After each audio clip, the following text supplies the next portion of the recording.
Bonjour. Décidément, cet atelier sur la politique culturelle gabonaise de demain va révéler en moi bien des renseignements et des opportunités. Mais il m'aura surtout conforté sur une issue possible de la réalisation du projet sur le Salon des Arts Numériques de Libreville, le SANDEL. J'ai toujours voulu donner un sens à mon engagement politique sur des actions concrètes. J'ai été très heureux de vivre la symbiose qui s'est dégagée entre les intelligences et les talents. Et j'espère de tout cœur que les autorités se saisissent parfois des efforts de participation que nous faisons dans le sens bien fondé du soutien à la politique de l'émergence.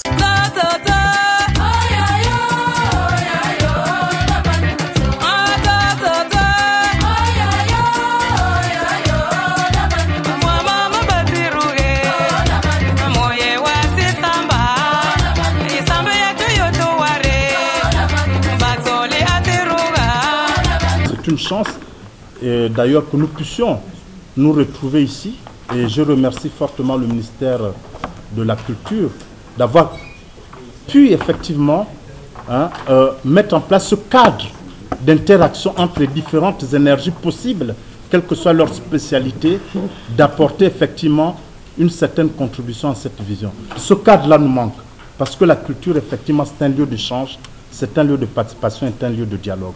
Et nous devrions renforcer les rapports entre l'université, les professionnels de la culture, les administrateurs de la culture, entre d'autres structures de notre société avec la culture pour nous réconcilier sur ces enjeux de taille. Pour revenir un peu sur la question précise de la francophonie. Évidemment, le français n'est pas seulement issu de la relation coloniale, mais elle est devenue, par la force de l'histoire, un élément constitutif de notre identité linguistique et culturelle. On ne peut pas faire fi. Ça ne veut pas dire que nous tranchons entre le choix d'une francophonie totalement forcenée qui éradique justement l'importance de notre mémoire, on va dire entre guillemets, originelle. Je crois qu'un certain nombre de débats ici, déjà dans les commissions qui nous ont précédés, ont posé la nécessité des langues nationales, de leur préservation et des moyens que devrait impliquer la mise en place de ces éléments. Mais il est aussi question de se réconcilier aussi là avec le français, la francophonie, ce qu'elle implique comme un cadre de référence par rapport à cette langue que nous avons adoptée. Et c'est un débat, non pas de manière conflictuelle, mais de la tenir compte comme une constitution aussi de notre identité du présent et probablement encore de notre identité du futur et de notre identité des enjeux régionaux. Je vais être court, donc c'est très important d'intégrer ces notions de francophonie dans les démarches, évidemment, d'une politique culturelle menée au sein du ministère de la Culture comme ailleurs. Je vous remercie. Il faut déstructurer la poésie. Plus le singe monte haut, mieux il montre son cul. Un talent, on le nourrit. Il faut des conditions qui doivent vous amener à la matérialisation. Comme la pauvreté qu'on croit que l'Afrique est pauvre. Or, la pauvreté permet au talent d'éclore, parce que c'est dans la difficulté qu'on forme des grands hommes. Une fois que ce talent-là éclore, l'État doit prendre le relève. Ce sont des enfants qui doivent devenir les pupilles de l'État. Parce que vous avez un talent, ce qui vous manque, c'est l'encadrement. À partir de cet encadrement, quand vous arrivez à la matérialisation, cette matérialisation exploitée par nous tous, ce que nous avons la difficulté d'arriver à la matérialisation. Beaucoup de perditions sont en route, on ne reconnaît pas leur talent et les talents ne courent pas les rues. On ne peut pas les produire en série comme dans l'éducation qu'on fait au jour d'aujourd'hui. Voilà les problèmes de l'Afrique. Ceux qui ont organisé cet atelier sont surpris d'entendre certaines choses dont ils ne prévoyaient pas. Quand on parle de culture, ce n'est pas à celui qui a un diplôme, mais celui qui a reçu un message qui doit venir le délivrer. C'est maintenant de recenser, qu'on puisse identifier ces gens-là, qu'on les mette à des places où ils doivent maintenant continuer à enseigner, à partager juste ce qu'ils ont amené pour que ça... Si tu violes le fil de ton destin, tu payeras de ta propre main de n'avoir obéi aux règles de la nature. L'homme naît, l'homme grandit, l'homme meurt. L'homme avec grand H. La deuxième est cette envie des acteurs d'obtenir un cadre assaini pour pouvoir assurer l'efficacité de l'action commerciale, de l'action culturelle. Et la troisième, c'est l'engouement qu'ont démontré tout au long de cet atelier les participants pour apporter leur contribution à l'édification de cette action qui est tout à fait une action louable. Parce que la culture, qu'on le veuille ou non, elle est tout pour une nation, parce qu'il n'y a rien en dehors de notre identité qui puisse nous distinguer dans le monde. Et c'est la culture seule qui apporte cela. Donc il est important que la dimension culturelle du développement soit une priorité. C'est vrai que c'est un engagement que les États ont eu à prendre au niveau international, mais c'est aussi vrai que ce n'est pas tous les États qui transmettent cet engagement à leur population pour que ça se transcrive dans les actes.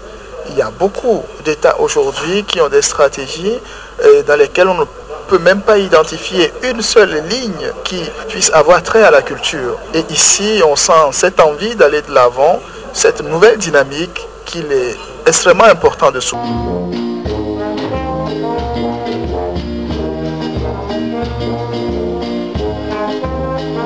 Honnêtement, pour arriver déjà à mettre sur pied l'atelier qui est sous le haut patronage du chef de l'État et celui du Premier ministre, ça veut dire qu'il y a eu le blanc-seing du gouvernement et du chef de l'État sur la réflexion. Au sortir de cet atelier, je pense qu'on nous dira, oui, ceci nous pouvons le faire maintenant.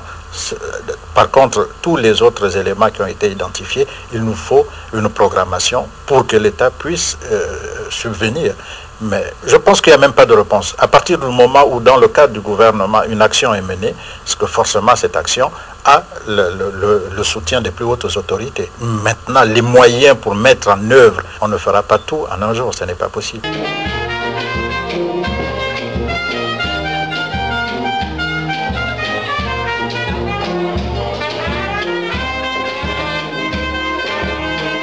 Je vous félicite et je vous félicite le gouvernement gabonais d'avoir pris cette initiative, bien entendu en notre collaboration, et c'était notre souhait le plus cher. Maintenant, les conclusions sont là. Il va falloir continuer à travailler. J'espère que cette charte ou cet instrument normatif sera étudié, sera adopté par l'ensemble du gouvernement gabonais.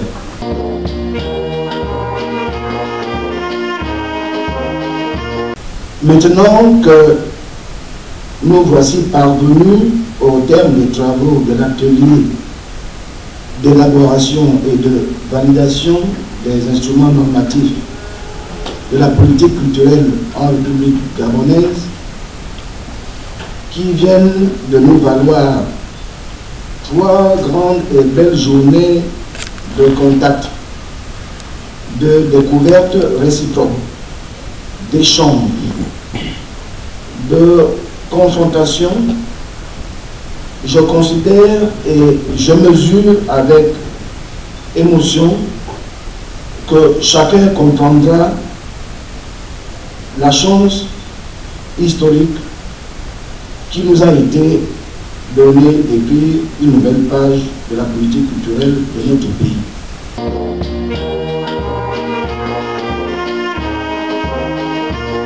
Je voudrais en tout premier lieu renouveler notre vivant hommage à son Excellence Ali Bongo Ondimba, président de la République, chef de l'État, pour avoir apporté son plein soutien à l'organisation du présent atelier, affirmant ainsi sa ferme détermination et son engagement à tout mettre en œuvre pour permettre aux professionnels de la culture, aux acteurs culturels, aux créateurs des œuvres de l'esprit, de donner une dimension culturelle à la notion de développement.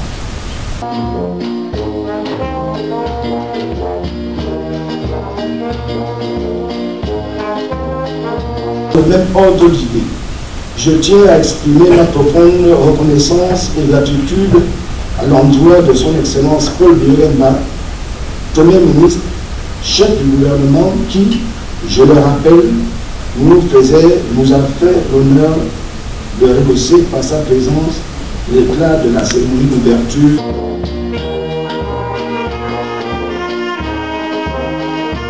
le fait que des responsables de corporations artistiques et culturelles, des créateurs, des animateurs culturels, des chercheurs, des mécènes et autres opérateurs économiques aient pu prendre part au débat, nous conforte et nous rassure dans la volonté de poursuivre dans la voie qui est désormais tracée.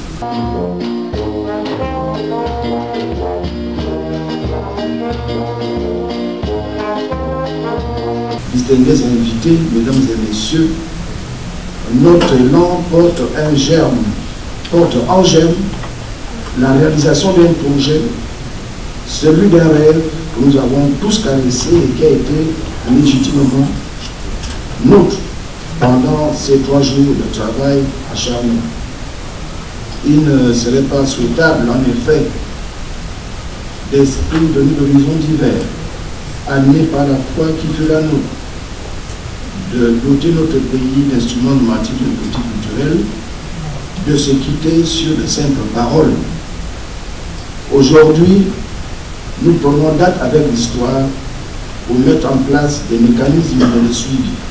Cependant, il appartient désormais aux hautes autorités de la République et principalement au gouvernement de rendre encore plus lisible et visible l'action culturelle dans notre pays.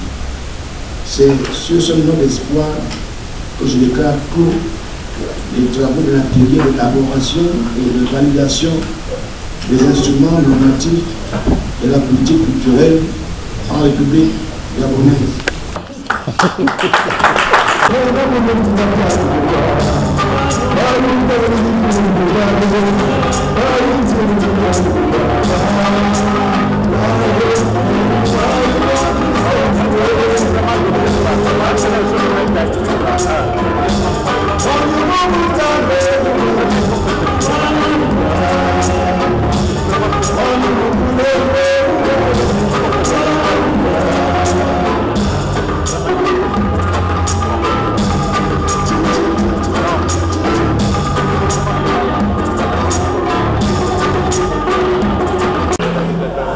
Merci mesdames et messieurs.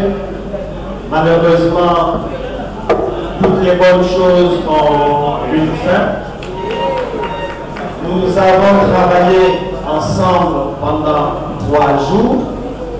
J'ai même envie de dire plutôt, nous avons agi ensemble pendant 3 jours.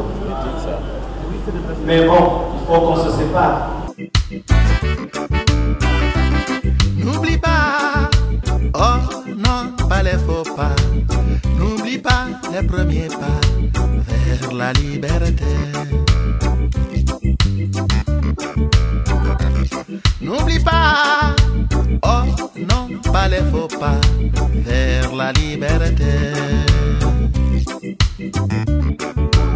Il y eut le premier, conclut le dernier. Il a mis un autre, puis un autre encore. Il y eut le premier, conclut le dernier. Il a mis un autre, puis un autre encore. Un autre encore, un autre encore. À qui la faute? Liberté. Et que dit Dieu au suivant? Toi, moi, toi, non surtout pas toi, encore moins moi comme ce fut le cas du héros.